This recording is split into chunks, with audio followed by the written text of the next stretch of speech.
Bonjour à tous, bienvenue chez Analytics SEO. Nous sommes toujours à Twickenham. Le décor a un petit peu changé, comme vous pouvez le voir, nous sommes maintenant dans le studio d'enregistrement, mais je vous rassure encore une fois, nous sommes toujours chez Analytics SEO. Nous sommes en mai 2015, c'est l'épisode numéro 5 et je m'appelle Bastien Vogel. Bienvenue encore à tous. Aujourd'hui, toujours le même format, une table ronde avec 3 nouveaux participants, Mathieu Tournade de l'agence Yakamama, Alan Cladix de l'agence Cladix et Pierre Melotte de l'agence Eureos. Alan, bonjour, est-ce que tu peux te présenter en quelques secondes et nous indiquer de quel sujet tu souhaites traiter, s'il te plaît? Oui, donc pour ceux qui ne me connaissent pas, je suis stagiaire depuis 2001 dans le SEO. Je gère quelques milliers de sites et j'ai une vingtaine de personnes qui bossent pour moi. Le sujet que je souhaite parler, c'est l'importance du contenu régulier on-site, la valorisation du contenu, etc. Entendu, merci. Mathieu, bonjour, est-ce que tu peux te présenter en quelques secondes, s'il te plaît, et nous indiquer le sujet le sujet sur lequel tu voudrais parler aujourd'hui, s'il te plaît? Oui, bonjour à tous, Mathieu Tournade du blog yakarama.com. Je fais aussi un petit podcast sur le référencement. Le sujet, moi, qui me paraissait intéressant, c'était de savoir comment réussir à faire appliquer les préconisations aux clients une fois qu'on a fait l'audit SEO. Parce que on pense souvent qu'une fois qu'on a fait l'audit, c'est terminé, mais en fait, non, c'est là que tout commence. Ok, alors on verra ça tout à l'heure. Pierre, bonjour, est-ce que tu peux te présenter en quelques secondes et donc nous indiquer le sujet qui te tient à cœur aujourd'hui, s'il te plaît? Alors, bonjour à tous, merci pour l'invitation. Moi, mon background, il est plutôt technique, c'est-à-dire que mon métier est d'industrialiser des processus, de gérer des équipes techniques dans le monde du digital. Et le sujet du jour, ce sera l'ensemble des optimisations qu'on fait pour notre SEO, comment on peut se rendre compte qu'on est là pour rendre service à Google afin qu'il soit plus cost efficiency, donc en termes de aussi bien de crawling que d'analyse de données derrière.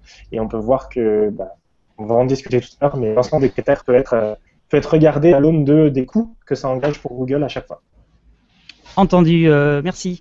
Alors Mathieu, je propose de commencer par toi, vu qu'on va peut-être partir d'une généralité, puis ensuite on va peut-être descendre dans les spécificités avec Alan et Mathieu. Donc pour toi, comme tu dis aujourd'hui, faire un audit SEO, c'est une chose, mais le problème c'est qu'il y a le suivi après et peut-être l'application effectivement des préconisations. Tout à fait. Déjà, la première chose qu'on fait, faire l'audit SEO, ça, je dirais, on sait le faire, il n'y a pas de souci. Le livrer au client, en général, on se sent un petit peu soulagé, c'est bon, ça y est, on a fait notre boulot. Mais derrière, en fait, intervient 2 phases qui sont souvent longues et parfois un petit peu chronophages et énergivores. C'est premièrement expliquer l'audit au client qui n'a pas forcément le background technique pour comprendre tous les points qui sont abordés, même si tu peux préciser en amont que c'est destiné uniquement au webmaster, etc. Enfin, quelqu'un de technique qui va appliquer les choses. Le client, en général, il aime bien essayer de comprendre un minimum ce qui se passe. Donc, de toute façon, on ne coupe pas à la revue complète de l'audit pour lui expliquer point par point ce que c'est. On charge à lui d'essayer de comprendre les différents points. Une fois qu'on a fait ça, le client il fait d'accord, ok, super, merci. L'audit il l'imprime, il se le met sur le coin du bureau et puis souvent il se passe pas grand chose. Il y touche pas. Déjà il faut bien, voilà, déjà il touche pas, il l'a, il est content, il sait ce qu'il faut faire. Maintenant, déjà, il faut qu'il ait pris conscience que les préconisations, il va falloir qu'il y ait quelqu'un qui les applique. Je parle des préconisations on-site sur le site en lui-même. Et donc, qui l'application des préconisations dit soit du budget pour le faire appliquer en externe, soit de l'homme jour en interne pour pouvoir le faire appliquer par les équipes de dev en interne. Et ça, s'il n'y a pas une volonté claire dès le départ de déployer des ressources, on est mal barré. Parce qu'on a beau avoir trouvé des problèmes sur le site ou avoir levé des pans entiers de duplicate content, donc de contenu dupliqué, voilà, si derrière il n'y a pas d'action, on est quand même mal barré. Alors pour moi, pardon Mathieu, est-ce que tu dirais que faire un audit SEO c'est vraiment la partie la plus facile en fait de ce genre de prestation en fait, et ensuite mettre en application là c'est clairement beaucoup plus compliqué.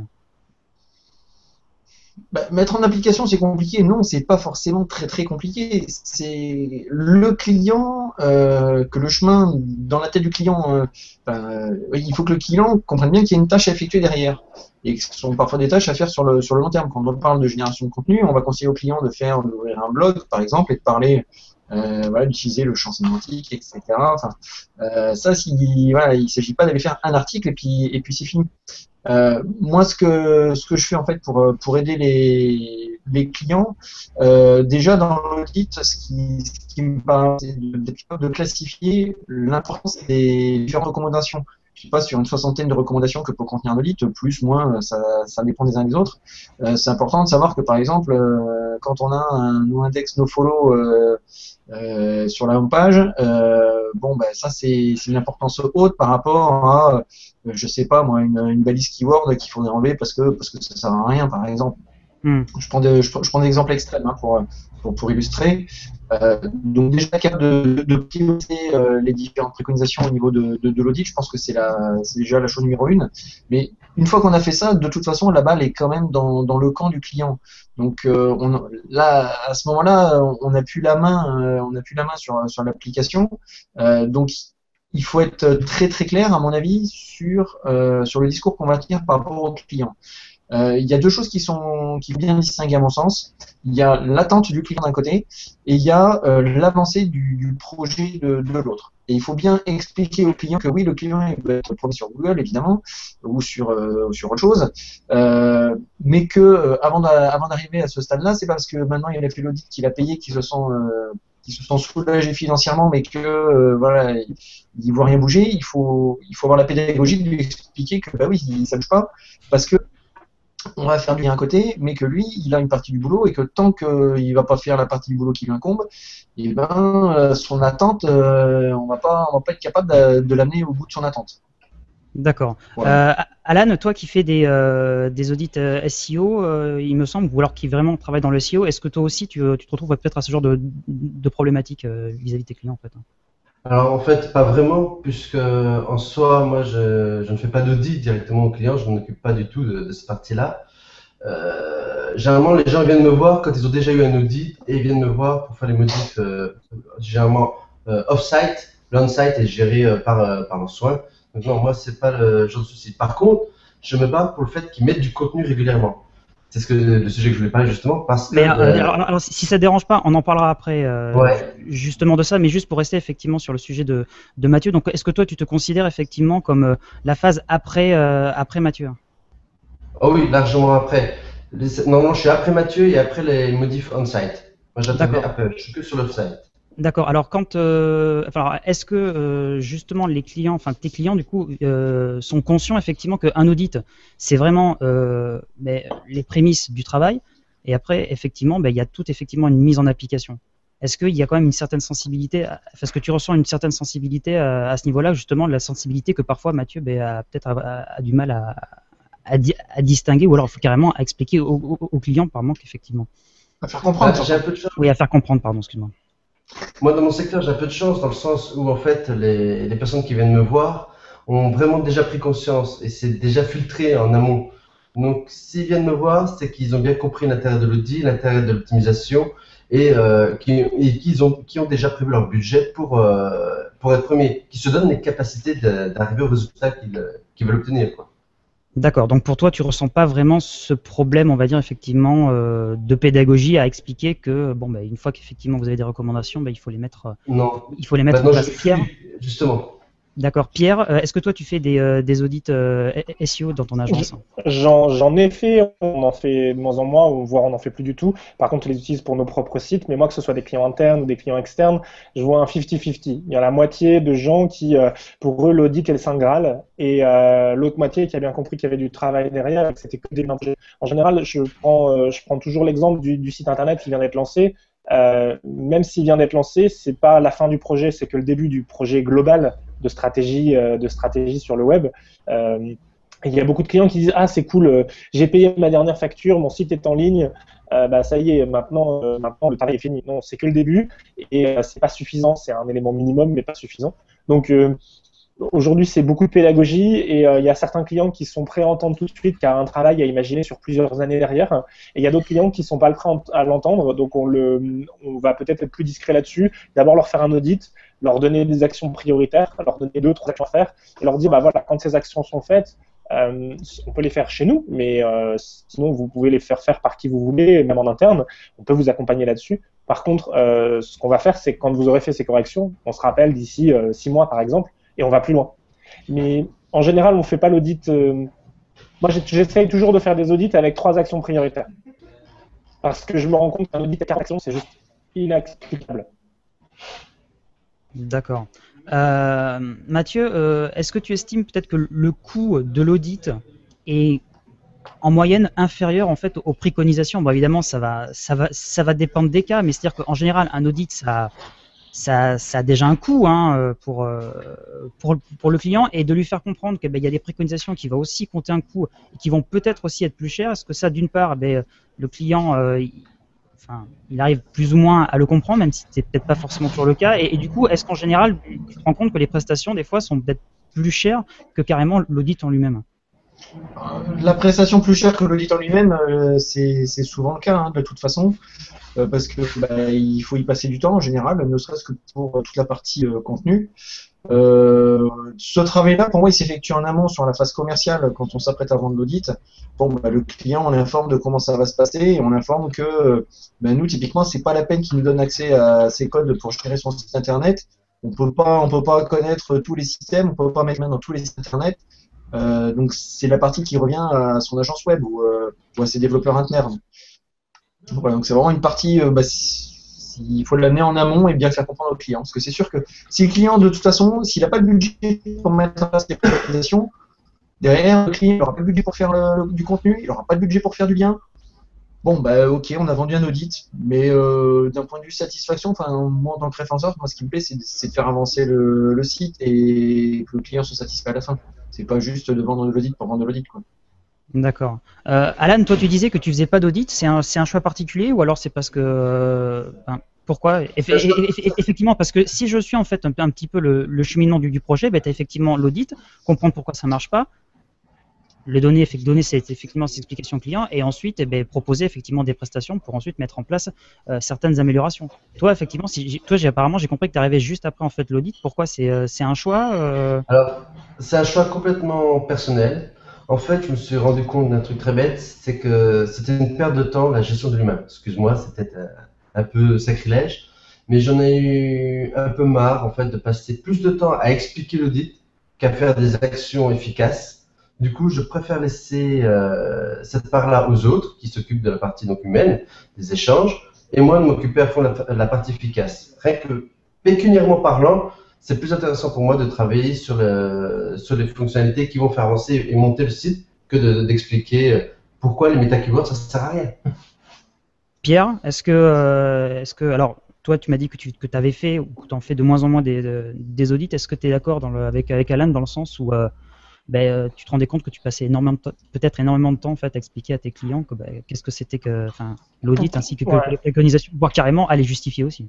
Oui, je vais répondre à la question tout à l'heure. Pour le coût d'un audit versus le coût de l'application, l'application des préconisations, c'est 10, 100 ou 1000 fois supérieur au coût de l'audit. Puisque potentiellement un audit, c'est entre 1 heure et quelques heures de travail, voire quelques jours de travail. Les préconisations, ça peut être une centaine de jours de travail et on peut les justifier derrière. Donc, pour moi, forcément que la mise en œuvre des préconisations, sauf de très rares cas, hein, j'ai déjà fait un audit sur un client qui avait un méta no-index sur l'ensemble. Je l'audit fait en 5 minutes, la correction elle était faite en 5 minutes, elle était même plus courte. Donc, il y a un moment, voilà, sauf des cas extrêmes. Maintenant, aujourd'hui, j'ai l'impression qu'un audit, c'est 20% de technique et 80% de formation autour et de vulgarisation, d'explication, sauf dans le cas où on a des clients qui nous font confiance et qui nous disent « Ok, je suis pas sûr de tout comprendre, par contre, je comprends qu'il faut bouger et il faut corriger les choses » et qui nous utilisent comme maître d'œuvre derrière. Et les meilleurs résultats que j'ai eus, c'est quand j'ai pu faire l'audit et faire la maîtrise d'œuvre derrière et gérer les équipes techniques. Mathieu, tu es d'accord avec cette proportion, 20% de technique, 80% de pédagogie? Oui, effectivement, oui, je suis d'accord. C'est comme Ok. ça que ouais, je suis d'accord. Alors, je vais poser une dernière question sur ce sujet-là pour un petit peu ouvrir le débat. Alors, qu'est-ce qu'il faudrait justement pour peut-être mieux sensibiliser effectivement les agences, enfin, ou alors carrément les entreprises pour être justement mieux au courant de ce qu'un audit, eh ben, ce n'est vraiment que le début du projet, et qu'après, ben, il y a le gros du travail qui est à faire. Pierre. Il leur faut des personnes compétentes en interne pour moi. Compétentes sur ces sujets-là. C'est-à-dire qu'en face, en général, on a souvent des gens qui sont très compétents, qui connaissent leur sujet de prédilection, donc la partie commerciale, la partie marketing, la partie produit, et qui le digital pour eux c'est un peu la cinquième roue du carrosse, quoi. Et quand ça se passe bien, on se rend compte qu'en face, il y a des gens qui soit essayent de se former eux-mêmes et qui demandent à être formés, soit des gens qui ont recruté des équipes avec direction technique, avec des référenceurs, avec des rédacteurs. Et à partir de ce moment-là, c'est beaucoup plus facile d'avoir des résultats et d'aller vite aux résultats, puisqu'on a des personnes qui travaillent en permanence, qui sont embarquées dans la marque. En Et 2015, moi, il y a encore beaucoup d'entreprises qui ont des lacunes en termes de ressources digitales, si je te suis. Oh oui. En fait, en 2015, ça a changé. Des ressources digitales correctes. Plutôt dans ce sens-là qu'il faudrait le faire. Oui. D'accord, donc en fait, il y a deux problèmes en fait. Il y a effectivement la sensibilisation chez le client et peut-être effectivement que les agences qui proposent ce genre de service sont peut-être pas forcément au top si je Le problème, si je c'est suis que à la norme. la plupart, en gros souci, ils confondent le monde digital avec le monde issu de la presse, qui est deux manières totalement de travail totalement différentes. Et ils pensent que si on a un bon publicitaire, il va être bon sur le digital. Et ils n'arrivent pas à comprendre que c'est deux mondes totalement à part. Donc c'est pour ça que les audits passent un peu la trappe. Il y a aussi une réalité qui fait que on peut pas faire tout et n'importe quoi. C'est-à-dire qu'à budget illimité, à temps illimité, je vous fais absolument tout ce que vous voulez. Mais moi, redévelopper YouTube pour redévelopper YouTube, je vois pas l'intérêt. Et je vois pas l'intérêt de demander à un client de mettre 10 millions sur la table pour développer une infra de ce type-là. Et encore, ce sera que le début du projet sur la première année, par exemple. Mais on a quand même des clients qui nous viennent avec ce genre de brief. Oui, mais je pensais que c'était bien.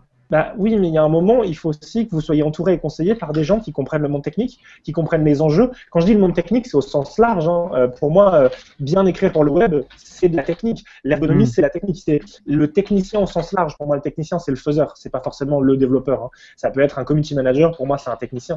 Mais Je sens que ça serait un autre débat, ça, à mon avis. On va pas rentrer là-dedans pour pas dévier, mais je pense que ça serait un autre débat, ça, à mon avis. Si par exemple on parle de tout ce qui est gestion de communauté, j'ai discuté avec un gros client grand compte il y a 4-5 ans et la négociation, elle était chez eux, leur dire vous avez besoin d'un community manager en interne pour faire le travail et pour surtout avoir l'appui en interne et les bonnes personnes et habituer les gens à penser communauté. Mais on peut remplacer le terme de community manager par un référenceur, par un rédacteur, parce que c'est des métiers qui sont assez méconnus et on a l'impression qu'un rédacteur va le voir, on lui dit vas-y, écris du contenu. On a l'impression qu'un référenceur on dit moi j'ai des clients qui sont venus me voir en me disant Pierre, vas-y, fais du référencement, tiens un budget. Et vous voulez quoi? Vous êtes qui? Vous allez où? C'est quoi vos objectifs?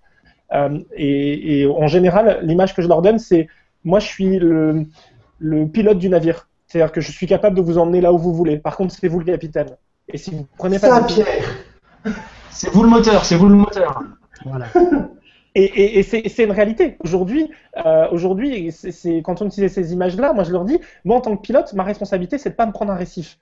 Par contre, est-ce qu'on va aux îles Canaries, ou est-ce qu'on va en Amérique du Sud, ou est-ce qu'on va en Asie? J'en sais rien. C'est vous qui prenez cette décision. Alors bien sûr, j'ai un avis sur la question, bien sûr, je sais où est-ce que moi j'ai envie d'aller, mais si vous m'aidez pas, et si vous me donnez pas des éléments sur votre marque et votre stratégie, bah, je peux pas, moi, décider à votre place où vous allez aller. Et souvent, et je vais finir avec ça sur ce point-là, souvent, les clients sont pas assez impliqués. Et l'implication, pour moi, elle passe par notre demandeur qui soit impliqué dans les décisions, qui comprennent le pourquoi du comment et qui ne veulent pas juste être un budget. Et ensuite, c'est qu'il y ait bien des ressources en interne qui soient dédiées avec du temps et qui ont envie d'apprendre si elles ne sont pas compétentes techniquement.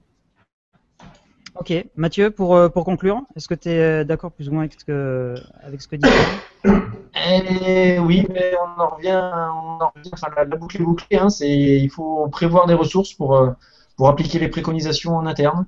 Et il faut que le client comprenne que voilà, passer une commande d'audit, c'est pas que ça son job. C'est aussi faire tout ce qu'il faut derrière et tout ce qu'on veut dire de faire.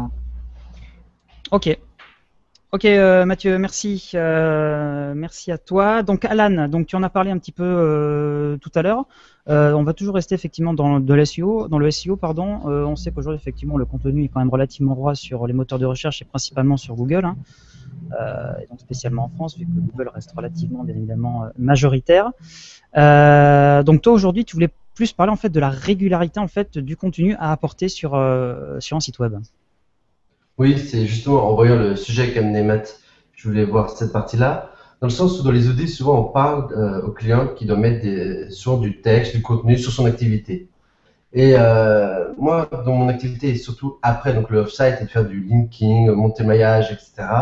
Sans contenu, c'est une galère, ni plus ni moins, puisque le moteur de recherche, les moteurs de recherche, peu importe les robots, ne peuvent pas comprendre l'intérêt d'un site ou d'une page qui est sans contenu. Alors après, on arrive à motiver les gens pour qu'ils mettent une dizaine de pages au premier jour, mais après, ils ne font plus rien. J'aimerais vraiment faire passer ce message de la régularité, puisque si on regarde, ne serait-ce qu'en 2010, il y avait Matt Cutts qui avait déjà rappelé ça, la fréquence de crawl d'un site dépend de la régularité du contenu et de sa publication. Donc là, il y a déjà un premier facteur. Après, avec les différents filtres comme Panda et compagnie qui veillent donc à déclassifier en fonction de la mauvaise qualité du contenu, si on n'ajoute pas de la nouveauté régulièrement, du sémantique, comme certains aiment bien dire, on ne peut pas faire avancer. Le site ne peut pas monter. Il est condamné. Il correspond à une réponse à un moment donné et il se fera doubler par un site plus récent qui aura une réponse plus fraîche aux yeux du moteur. Donc voilà, je voulais intervenir là-dessus. Je voulais intervenir sur le fait que, par exemple, là, récemment, on vient d'avoir un joli Phantom 2. Le mot est lâché. Donc cet update dont le nom a été donné par Glenn Gabb. C'est pas un mec de chez Google, mais qui a été enfin confirmé donc le 19 mai. C'est un filtre qui lui valorise justement la qualité du contenu au détriment de Panda qui censure et qui va mettre des notes négatives pour le mauvais contenu. Phantom 2 a pour but lui de valoriser les pages de contenu. D'ailleurs, si on regarde bien sur la globalité, les sites d'information, les sites de type fac et compagnie ont bien monté dans les moteurs au détriment des sites en one page et compagnie. Est-ce que tu penses que justement c'est dû à cette fameuse régularité dont tu parles en fait? Ah ben indéniablement, tu prends un site, ne serait-ce qu'un article par semaine pendant un an, il sera déjà sur la première page dans son secteur d'activité. Peut-être pas sur le top keyword, mais sur toute la longue train, il sera sur la première page. Et pour répondre aux gens qui disent oui, mais dans notre secteur d'activité, on n'a pas grand-chose à dire. Je me suis amusé à une petite expérience. Je suis basé sur le mot parpaing. Quand même, on ne peut pas dire grand-chose sur un parpaing. Si on regarde ce parpaing, bon, le premier c'est Leroy Merlin, le deuxième c'était Castorama, et en troisième c'était Wikipédia. Alors on dit toujours Wikipédia dans les premiers parce que voilà, ils ont une trust. Mais j'ai regardé sur l'article Wikipédia du parpaing, qui doit faire 200 mots à tout casser. Il est édité entre 1 à 3 fois par mois où il rajoute des nouveaux éléments sur le mot-clé parpaing. C'est-à-dire que même Wikipédia, pour maintenir sa qualité, pour un mot comme parpaing, arrive à écrire jusqu'à 3 fois par mois des nouveautés sur le mot et trouver des nouvelles idées, des éléments linguistiques par rapport à la manière de lire selon tel ou tel endroit de la France, la composition, la forme et tout ça. Et cette régularité a donné à Wikipédia aussi cette puissance-là. Et c'est ce que les sites devraient avoir, c'est cette puissance en ayant régulièrement du contenu de qualité, je précise, pas du duplicate ou du spiné, désolé pour ceux qui vont m'haïr à cause de ça, mais je suis plutôt un partisan du qualité rédactionnelle de qualité, certes il y a quelques mots-clés pour adapter, mais... Ouais. Pierre, toi, est-ce que tu proposes du contenu des prestations de contenu pour tes clients et si oui, à partir de quand, enfin si oui ou non d'ailleurs, à partir de quand toi tu estimes qu'il y a un contenu relativement assez régulier en fait sur un site internet par exemple?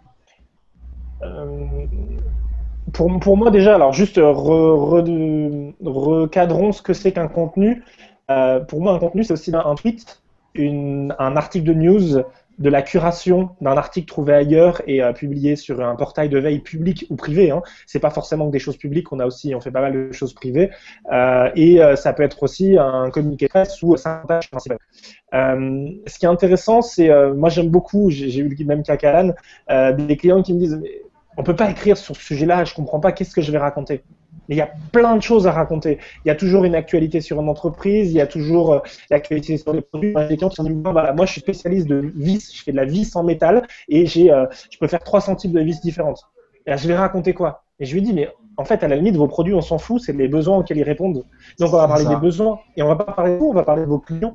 Et en fait, on a toujours moyen de dire des choses. Alors sur le parpaing, oui, en effet, s'il faut qu'on aille délayer et faire 50 pages de contenu propre sur du parpaing, peut-être qu'on n'arrivera pas à en faire 51 parce que il y a un moment où on va être limité. Par contre, qu'est-ce que je fais avec un parpaing? Je peux faire plein de choses. Et tu prends n'importe quel produit et on peut délayer dans tous les sens. Après, je serais un peu moins bloqué que Alan du contenu automatique. Dans certains cas, ça peut répondre à certains besoins. Par contre, du contenu automatique pas fait à l'arrache et pas du copier-coller sur Internet, mais plutôt du contenu fait par des algorithmes qui sont gérés par des linguistes. Demain, je travaille pour un site e-commerce qui vend des frigos. Ils vendent 500 frigos différents. On est capable de générer du contenu en masse avec des algorithmes qui sont gérés par des linguistes et des textes que vous ne saurez pas qu'ils ont été écrits par un moteur puisqu'ils sont très propres, très français, grammaticalement très justes. Donc après, toujours trouver mais il y a certains types de textes qui répondent à ce besoin-là. Demain, je veux écrire un texte de présentation des 36 villes françaises pour un annuaire. C'est très très difficile de le faire à la main parce que je connais aucun client qui a le budget. Donc, Mathieu, voilà. Pardon. Mathieu, toi sur la notion du besoin, apparemment, tu étais d'accord oui, tout à fait. Moi, ce que j'ai pour habitude de dire quand les clients disent oui, mais effectivement, on ne sait pas quoi dire, par exemple, sur le parpaing, on peut très bien, par exemple, se servir de tous les sites, les BuzzFeed, etc., là, avec des titres accrocheurs, avec les X manières, je sais pas, de jointoyer un parfum. Les topito, ouais, voilà, les 12 méthodes, je sais pas si il y en a 12, mais les 12 méthodes pour accrocher le parpaing dans sa voiture ou pour protéger sa voiture quand on travaille des parpaings. Je veux dire, il y a toujours un angle d'attaque différent. Alors c'est sûr, effectivement, il y a forcément un petit peu de redondance dans le sujet, mais dans le texte en lui-même, on arrive toujours à prendre un angle d'attaque. Je me souviens, il y a une infographie qui a été faite il y a quelques années où il y avait en fait des lignes directrices pour traiter un petit peu les sujets suivant différentes méthodes sur le guide pour faire ça, ou les X erreurs à ne pas faire quand on pose du parpaing, par exemple. Il y a toujours des choses à dire. Il y a toujours des choses à dire. Et aussi une grande source d'information, c'est d'aller voir sur les forums les questions que les gens posent à propos de votre sujet. Si vous êtes un sujet ou sur, par exemple sur le parpaing, comment on fait pour faire un mur droit par exemple. Bon, ça, vous allez trouver le sujet sur les forums, vous accueillez la problématique et vous répondez à la problématique sur votre site. C'est un moyen de répondre à l'attente du client et de faire du contenu sur des sujets particuliers. Et ça, au niveau positionnement, ça marche génial. Voilà, et c'est une très bonne manière de faire de la longue traîne. Alors, on dit la même chose d'Alan, c'est la même chose. Voilà, c'est ce que j'ai dit pareil, Pierre. Parce que, de toute façon, il ne faut pas se leurrer, les gens, quand ils tapent un mot-clé dans Google, c'est recherche une réponse à une question qui se pose. Donc, à partir du moment que tu fournis une réponse sous forme d'article, comment monter un mur bien droit avec 5 parpaings, oui, forcément, tu as l'article qui va être bien positionné sur la longue traîne. Ok, messieurs, je vais vous poser une question simple. Vous allez y répondre, on va dire, de manière concise, dans le sens où vous allez juste me donner votre réponse, et puis à tour de rôle. Si je vous dis à partir de combien, quelle est on va dire, la fréquence d'ajout de contenu sur un site, à partir de combien vous estimez que c'est relativement pertinent pour être, on va dire, bien lu par les moteurs de recherche? Est-ce que tu considères, alors Alan, que c'est une fois par mois, une fois par semaine, 2 fois par jour? Dis-moi. Ça dépend totalement de la thématique. Moi, je vois sur l'ensemble des sites que j'ai. Par exemple, si c'est des trucs de type PlayStation 4, jeux vidéo, c'est 1 à 2 fois par jour, au niveau régularité. Si c'est dans le crédit, 1 fois par semaine. Si c'est dans l'immobilier construction, 1 fois par mois peut suffire. Et pour le blog classique, ou alors pour une entreprise qui a un site de e-commerce classique, Pierre? 1 fois par semaine, c'est bien. Hebdo, Pierre, Ouais, moi, de mon côté, un blog en dessous de 12 articles par an, c'est hors de question. C'est un article mensuel minimum parce que ça sert à rien. Idéalement, c'est un article par semaine, ce serait bien, donc 52 par an. On voit sur un seul site une stagnation quand on commence à arriver à 2-3 articles par jour. Aujourd'hui, quelqu'un qui me demanderait de produire 5 articles par jour sur une thématique donnée, on s'arrangerait pour travailler sur plusieurs sites. Parce que sur un seul site, un seul blog où je publie 5 articles par jour, ça devient des fois un peu lourd sur une thématique et je vais avoir plus de trafic. Donc en fait, on va aller travailler sur une thématique juste à côté et complémentaire. Donc entre 12 par an et 3 par jour max. ouais, la charge de travail est quand même pas vraiment la même. Hein. On est entièrement d'accord. Maintenant, la vraie réponse, c'est comme Alan, ça dépend de la thématique, ça dépend de la concurrence. Il y a des domaines concurrentiels où un article par mois est largement suffisant pour se positionner. Puis il y a d'autres domaines concurrentiels, même avec 10 sites qui produisent 3 articles par jour, on s'en sortira pas. Mathieu, toi qui as un blog, tu essayes de produire à une fréquence de combien? Alors, faites ce que je dis, faites pas ce que je fais. Non, mais on va compter les vidéos podcasts dedans hein, aussi. Hein. On compte pas que articles, hein, voilà. Ah bah non, mais c'est pire. Non, mais je vais parler de ce que je préconise aux clients surtout. Oui, j'ai tendance à dire effectivement parce qu'après il faut être réaliste aussi. On peut préconiser un par jour, mais en fonction des budgets en général. De toute façon, le client, il n'a pas le budget, il n'a pas le temps de le faire. Donc moi, je préconise un article toutes les semaines ou toutes les 2 semaines minimum. Et puis, je n'oublie pas de proposer des partenariats avec les plateformes de rédaction si jamais ils n'ont pas le temps de rédiger du contenu. Parce que il faut qu'ils comprennent que voilà que oui, ça prend du temps, ils n'arrivent pas à le faire, mais ben, y a des gens aussi qui savent le faire, quoi. Donc il y a des rédacteurs, ils sont là pour ça. Ok. Merci, merci messieurs. Alan, peut-être histoire de conclure sur ton sujet, la qualité c'est une chose, mais effectivement la quantité et la fréquence ça l'est tout autant. Est-ce que tu considères que la qualité et la fréquence ça a le même poids en termes d'importance pour conclure? Les deux, même poids. C'est pas parce qu'on met tous les jours un article de mauvaise qualité que l'on sera mieux référencé. C'est pas parce qu'on met un article par an de très haute qualité qu'on sera mieux référencé, c'est un mix des deux. Hebdomadaire, comme c'est ce qui reviendrait plus souvent, effectivement. Donc pour commencer, si déjà on est capable de se tenir à un article par semaine, ce serait déjà très bien si je comprends. Et de la régularité. Moi j'ai pas mal de gens qui me disent ah mais je vais y arriver 2 par semaine. Ok, très bien. Alors, admettons, ce que je te propose aujourd'hui, c'est on fait 1 par semaine. Et si tu as du temps, bah, tu prends de l'avance. Et puis, tu programmes tes publications. Parce que Googlebot s'habitue à ce qu'on publie des articles. Et si tous les lundis à 18h, je publie un nouvel article, il sera là à 18h pour voir mon nouvel article. Ça, une information à connaître. Merci, merci messieurs. Alors, Pierre, on va terminer par ton sujet. Alors aujourd'hui, si, je vais peut-être résumer effectivement tout ton sujet, mais si j'arrive à lire entre lignes, grosso modo, si on rend Google, on va dire pas beaucoup plus riche, mais si on économise les ressources techniques de Google, on est mieux placé sur les moteurs de recherche, si on suit un petit peu ta manière de. Moi aujourd'hui, si on regarde un petit peu ce qui s'est passé depuis 98 que Google existe, ce qu'il faut savoir, c'est que le premier métier chez Google, c'est la gestion de l'infrastructure technique. C'est ce qui coûte le plus cher et c'est ce qui leur demande le plus de ressources. Et aujourd'hui, pour savoir gérer, on parle d'environ un peu plus d'1 million de serveurs et on parle de 1000 data centers à travers le monde. Je ne sais pas si on se rend compte, un data center, c'est la taille de plusieurs terrains de football. C'est ce que OVH, Octave Klabash et OVH appellent les usines du net.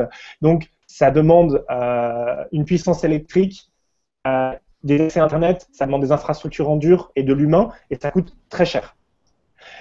Donc, le web explose, grandit, et la question de Google à chaque fois, c'est comment je vais faire pour réduire mes coûts. En tout cas, pour ne pas les faire exploser à la même vitesse que le web explose. Pour être plus efficient, c'est-à-dire qu'au fur et à mesure que j'ai des demandes supplémentaires, c'est pour ne pas avoir besoin de trop de puissance de calcul supplémentaire ou plus d'espace de stockage.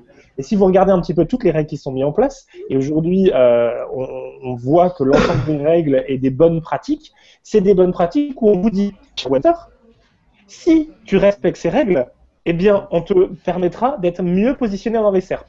Ok, alors ces règles-là, elles servent à quoi? Elles servent à Google à ce que ça lui coûte moins cher. C'est-à-dire qu'un site qui charge vite, ça permet à Google d'avoir, pour la même bande passante, plus de sites qui récupère et qui crawl. Un site qui est moins lourd et plus optimisé pour les internautes, eh bien, ça permet à Google d'avoir moins d'espace sur ses disques durs, puisque Google garde les historiques, Google a besoin d'énormément d'éléments. Et donc aujourd'hui, la réalité, et quand on regarde toutes les règles, mais en discuter pour chacune, quand on regarde toutes les règles et tous les facteurs qui permettent de bien référencer, plus le temps passe, plus ce sont des facteurs qui disent, en gros, c'est donner plus de qualité à vos utilisateurs, mais ça c'est toujours le discours de Google, mais il faut regarder ce qu'il y a derrière. Oui, voilà, c'est ça. Oui. Je vais mettre le chapeau blanc là et te dire, mais non, mais attends, mais Google, lui, il a envie que d'une chose, c'est que l'utilisateur, enfin, c'est que l'expérience utilisateur soit la meilleure possible. Cette notion, effectivement, on ne rentre pas en jeu. Pourquoi Google veut avoir la meilleure expérience utilisateur? Pour avoir plus d'utilisateurs, pour avoir plus de clics sur ses publicités. Juste ne pas oublier, Google est une entreprise privée et qu'elle a un seul objectif, faire du chiffre d'affaires, comme toute entreprise. Point. Le reste c'est du bullshit, c'est de la com, c'est du détail, c'est tout ce que vous voulez. Une entreprise est là pour faire de l'argent, elle est là pour faire du chiffre d'affaires. Et c'est une réalité. Donc, Google souhaite une meilleure expérience pour ses utilisateurs parce que ses utilisateurs resteront sur son moteur et reviendront. Donc ça, c'est une bonne chose. Mais il souhaite aussi derrière que ses coûts d'infrastructure n'explosent pas. Donc aujourd'hui, si on est capable de faire, par exemple, le duplicate content, c'est une bonne manière de dire, bah oui, moi je souhaite que Mathieu, quand il vient sur mon site, il a un contenu qui soit unique. Parce que Mathieu, c'est un de mes utilisateurs et il veut m'aimer. Et il veut m'aimer moi en tant que marque et en tant que Google. Mais aussi, si mon contenu dupliqué se retrouve 10 000 fois sur Internet, ça veut dire qu'il faut que j'ai 10 000 fois la page de mon index au lieu de l'avoir une seule fois. Donc c'est beaucoup plus facile de dire, ah, c'est pas bien. Parce qu'au final, quand je prends toutes les bibliothèques, elles ont bien plusieurs fois le même livre.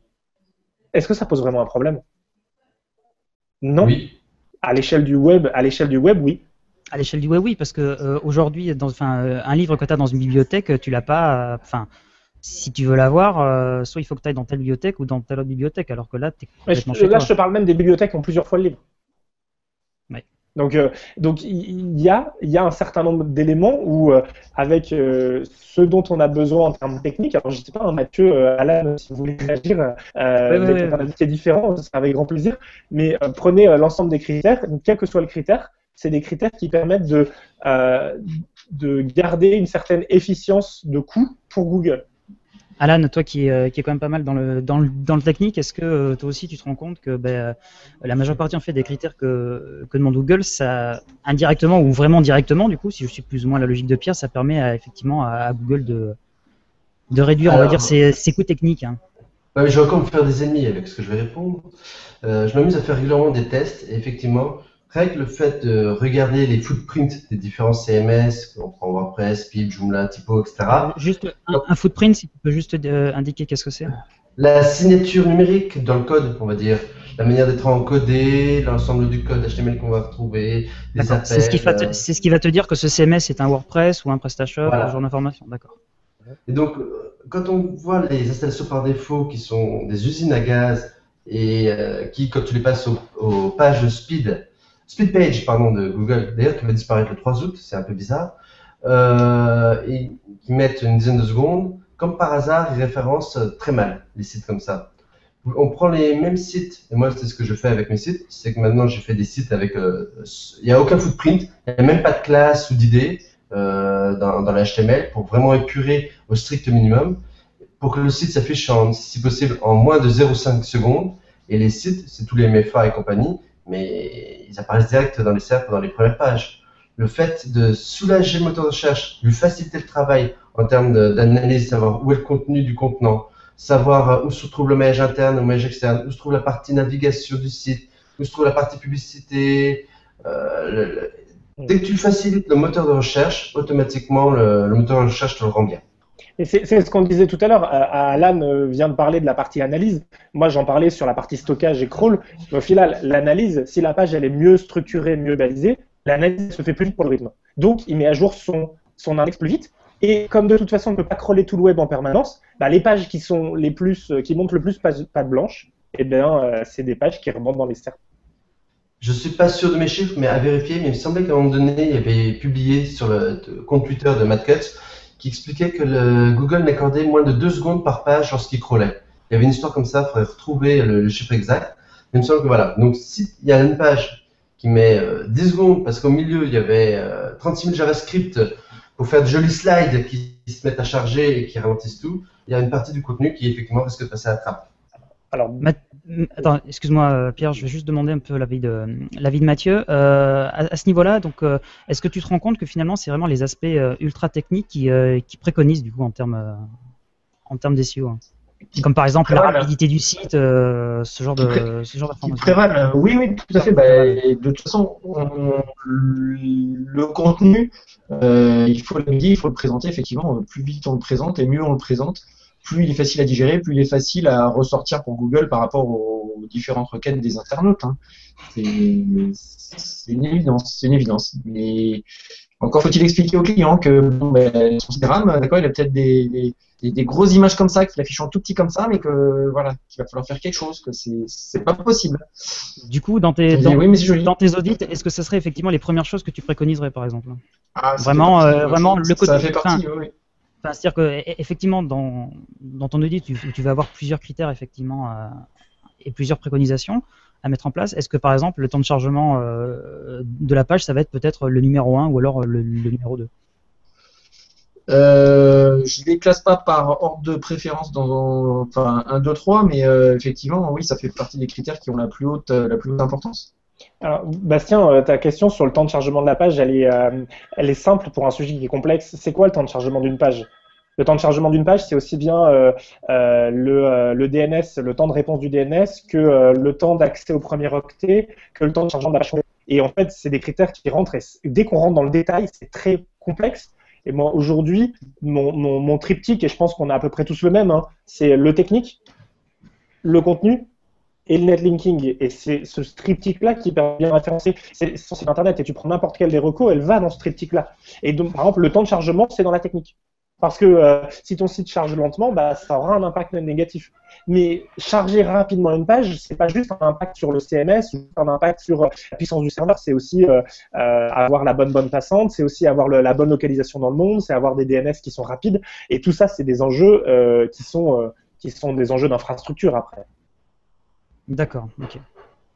Effectivement, il suffit de regarder les sites d'un grand groupe qui vend des sites tout faits pour les entreprises, clés en main, sur leur infrastructure mutualisée, un nom un chiffre et un chiffre, voilà. Leurs sites ont du mal à apparaître justement dans les SERP parce que ce sont des sites très très lourds et au niveau, c'est que des mutus bas de gamme. En règle générale, il n'y a pas beaucoup de puissance. On le voit puisque dès qu'il y a des requêtes un peu lourdes, ça s'écroule. Et les DNS, des temps de latence, des fois jusqu'à 2 secondes pour résoudre un DNS, et puis ça passe pas dans les SERP. Ok, messieurs.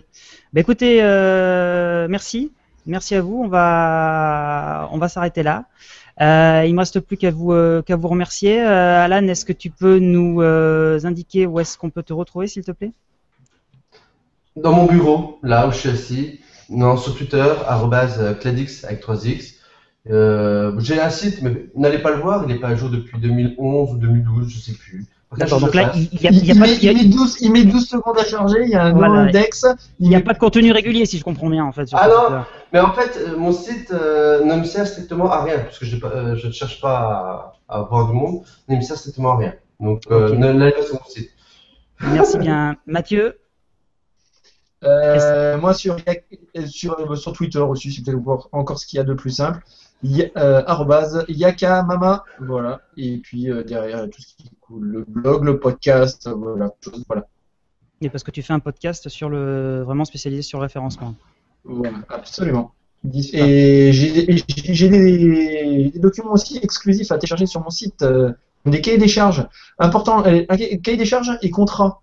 C'est important, tout à l'heure on en parlait sur les préconisations clients quand on signe un client. C'est pratique d'avoir un contrat pour bien lister les devoirs et les obligations des uns et des autres. Le client, ça peut lui permettre aussi de comprendre qu'il s'engage aussi, voilà, qu'il lui appartient de faire des choses. Quand c'est marqué dans un contrat, déjà, ça rentre bien aussi. Voilà, je ferme la parenthèse. Je suis entièrement d'accord avec Mathieu. De plus en plus, les clients, avec le temps, on leur fait signer des obligations de moyens. Et tout d'un coup, ils se rendent compte au moment où ils signent le prestat qu'en fait, ils vont dépenser quelque chose en argent, mais ils vont dépenser quelque chose en temps chez eux. Et quand on leur dit, mais en général, ils nous disent, oui, mais c'est pas un problème. Ok, qui, quand, et quelle personne dédiée, je l'appelle à quel moment dans la semaine, etc., etc. Ben, tout d'un coup, quand on rentre dans le détail, c'est des fois un petit peu plus difficile. Pierre, où est-ce qu'on peut te retrouver? Moi, directement sur Twitter, Pierre_A. Et sinon, dans la vraie vie, du côté d'Annecy, entre Annecy et Genève, si vous passez dans le coin, ce sera toujours un plaisir de vous accueillir. Faites signe, un petit tweet, et puis on se retrouve au bord d'un des deux lacs. Annecy dans la Haute-Savoie. Très bien, merci messieurs, merci encore à tous les trois. Merci bien. Merci à vous tous d'avoir regardé cette vidéo. N'oubliez pas de vous abonner à notre chaîne, bien évidemment, YouTube. Vous pouvez à partir de maintenant souscrire au flux RSS du podcast. Vous aurez le lien, bien évidemment, dans la description. Et sinon, pensez à faire un tour aussi sur notre blog. Merci à vous. À très vite. À la prochaine fois. Il faut laisser des étoiles aussi sur iTunes pour que les gens ils te découvrent. C'est pas mal ça. C'est une très bonne idée. Merci à vous. À très vite. Au revoir. À la prochaine. Salut. À la prochaine. Adieu.